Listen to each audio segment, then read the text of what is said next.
Hello, good morning mga friends. Ito nag-uumpisa na ako magpipintura, magpa-primer paint dito sa aming gagawing hamba dito sa kabilang bahay. Medyo may kaingayan lang ng konti. So pupunasan ko muna bago ko umpisahan ng pintura. Mula dito sa labas, then sa loob, kailangan pinturahan. Meron akong metal na 5, so counted na po ito.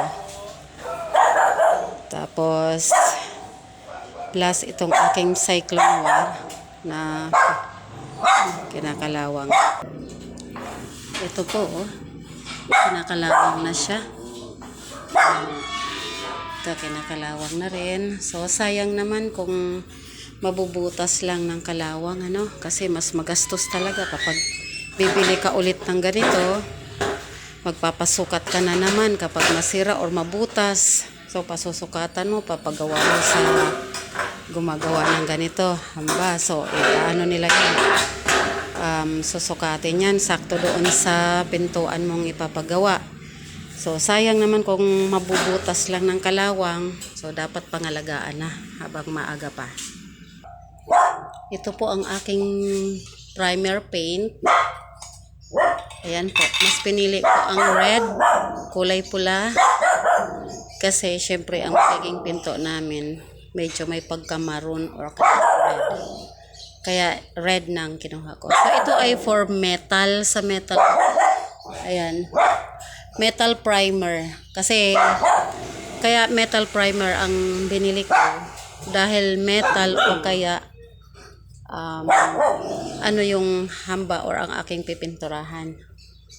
Hindi siya kahoy kundi yero or metal talaga. Kaya dapat ang pagpintura mo, kapag metal ang pipinturahan mo or yero, pag metal din primer ang ipipintura mo. Ito yung panlaban para sa kalawang. So bago mo pinturahan na talagang pintura na kung anong kulay na gusto mo, ipa-primer mo muna yung metal para panlaban siya sa kalawang, hindi siya kakalawangin. Okay, ito na yung paint ko. Hahaluin ko muna para to be sure na hindi siya sticky or hindi siya naglalapot.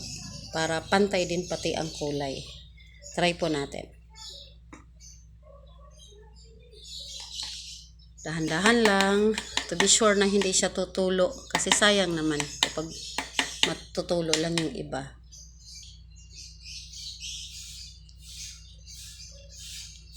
First coat pa lang to. So, pwede naman sa second coat.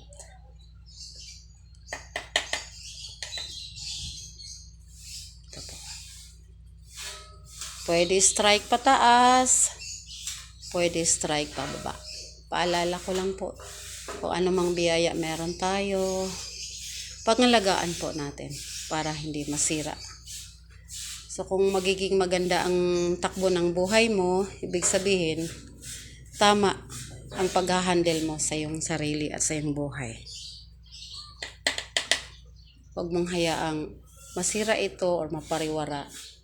Kasi ikaw din ang mahihirapan someday kapag ikaw ay nasa maling daan na tatahakin. Always, laging tama, laging sa mabuti, upang ikaw ay malalagay din sa mabuti.